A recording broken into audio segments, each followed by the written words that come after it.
මේ 3 digit number එකට ලොකු power එකක් තියෙනවා.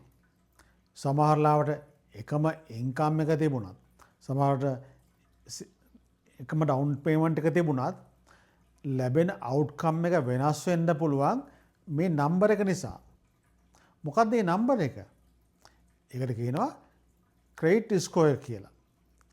අපි කතා කරමු කොහොමද credit score එක කෙනෙක්ගේ outcome එක තීරණය කරන්න කියලා. දැන් මේ credit score එක පටන් ගන්නෙ 300 න්නේ. ඒක 900 දක්වා යනවා. මේ හරියට එන credit වලට good credit කියලා කියනවා. ඉතින් මේ ටික fair credit වලට තමයි වැටෙන්නේ. ඉතින් මේ පැත්තට එනකොට මේක bad credit කියලා තමයි වැටෙන්නේ. ඉතින් මේ පැත්තට එනකොට ඉතින් excellent credit score එකක් තියෙනවා. ඉතින් ගොඩාක් වැඩි වුණා කියලා ලොකු වාසියක් වෙන්නේ නැහැ.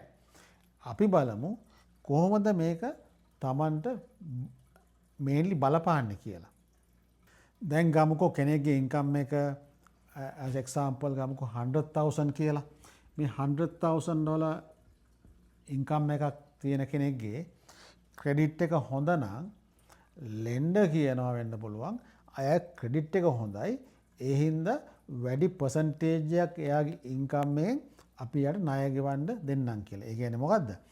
ඒගොල්ලෝ කියයි මේ income එක හොඳ නම් credit හොඳ නම් income එකෙන් 44%ක් තමන්ගේ income එක ණය ගෙවන්න allocate කරන්නම් කියලා. ඒ කියන්නේ කීයක්ද?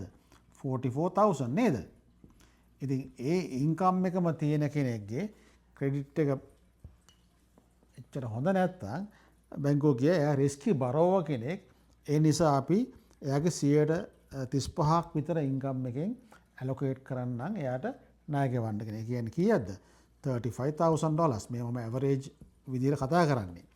එකම income එක credit එක හොඳ නම් සහ average නම් මේ විදිහට තමයි lender කෙනෙක් plan කරන්නේ. Tamanට ණය දෙන්න. කියන්නේ මේ annual income එකට සාපේක්ෂවනේ එන ඒක අපි අවුරුදු මාසයකට ගත්තොත් එහෙම ඒ කියන්නේ 3600ක් විතර තමන්ගේ මාසේ income එක තමන්ගේ ණය ගෙවන්න පාවිච්චි වෙනවා කියන එකයි. ඉතින් මෙතනදී ඒ කියන්නේ කීයද? මේක 12න් බෙදුවාම එන්නේ 2900ක් විතර මම මේ average නේ කියන්නේ. එතකොට මේ වගේ ප්‍රමාණයක් තමයි තමන්ගේ income එකෙන් තමන්ට ණය ගෙවන්න allocate කරන්නේ තමන්ගේ credit score එකේ situation එක මත. දැන් බලමු කෙනෙක්ට තියෙනවා කියලා එයාට ගයක් ගන්න ඕනේ. ඒ වගේම දැන්